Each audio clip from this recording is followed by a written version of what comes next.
Bonjour à tous. IA et rentabilité. Comment mesurer votre ROI avant d'investir?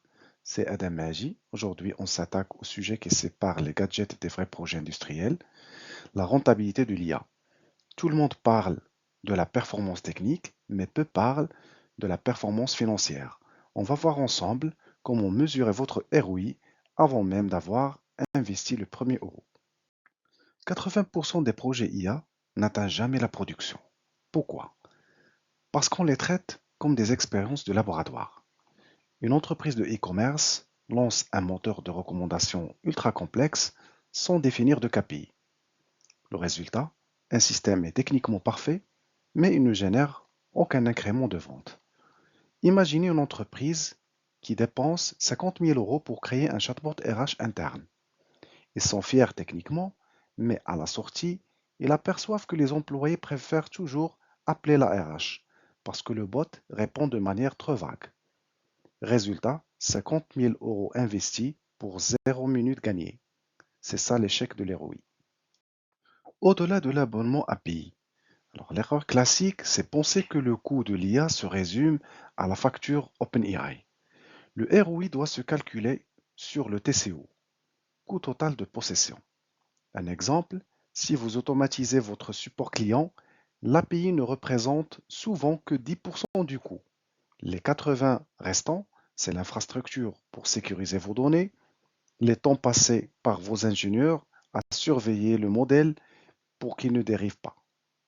Les coûts directs, c'est la partie visible de l'iceberg.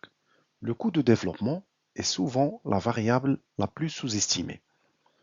Pour un outil de résumé de contrats légaux, par exemple, le coût des tokens peut exploser si vous envoyez des documents de 50 pages à chaque requête.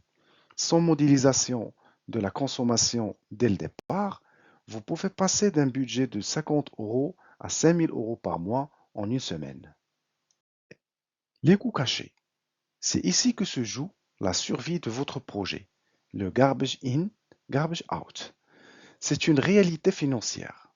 J'ai vu un projet où une erreur de boucle infinie dans un agent AI a consommé 2000 euros de crédit API en une seule nuit. Sans gouvernance et sans monitoring des hallucinations, l'IA peut devenir un passif financier incontournable. Une entreprise d'assurance veut automatiser l'analyse de sinistres. Ils vont réaliser que 40% de leurs photos étaient trop floues pour l'IA.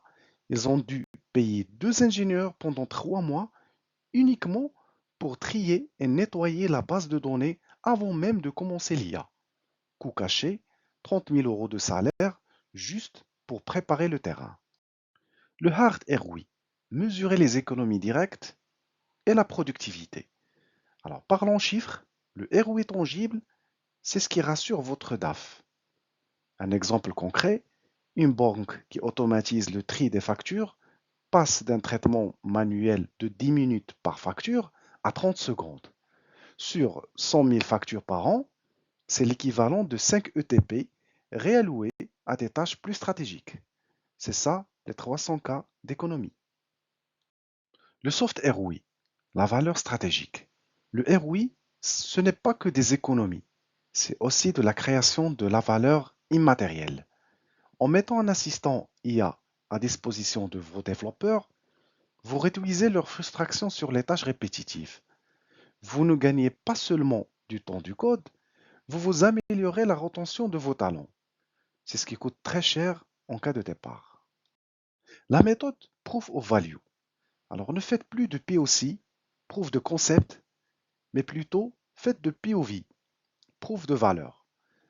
Au lieu de déployer l'IA pour tout votre catalogue de 10 000 produits, par exemple, testez-la en 2 semaines sur une seule catégorie. Par exemple, catégorie des chaussures. Si après 4 semaines, vous voyez que le taux de conversion sur les chaussures augmente grâce aux descriptions générées par l'IA, alors vous financiez ce catalogue. On calcule, est-ce qu'on a gagné du temps? Si oui, on scale. Sinon, on arrête avant de perdre de l'argent. La formule simplifiée du ROI. Alors gardez cette formule en tête. Si votre ROI projeté n'est pas supérieur à 100%, le risque est trop élevé pour une technologie aussi mouvante que l'IA. Vous devez intégrer les bénéfices hard et soft face au TCO complet. Alors ne cherchez pas à créer le GPT de votre entreprise tout de suite. Prenez votre processus le plus pénible, comme par exemple remplir des rapports Excel à partir du PDF.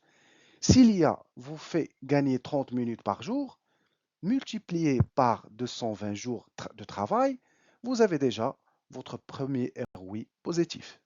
Pour conclure, visez la valeur, pas la perfection technique. Identifiez dès demain les 3 processus les plus longs de votre entreprise et calculez leur coût actuel.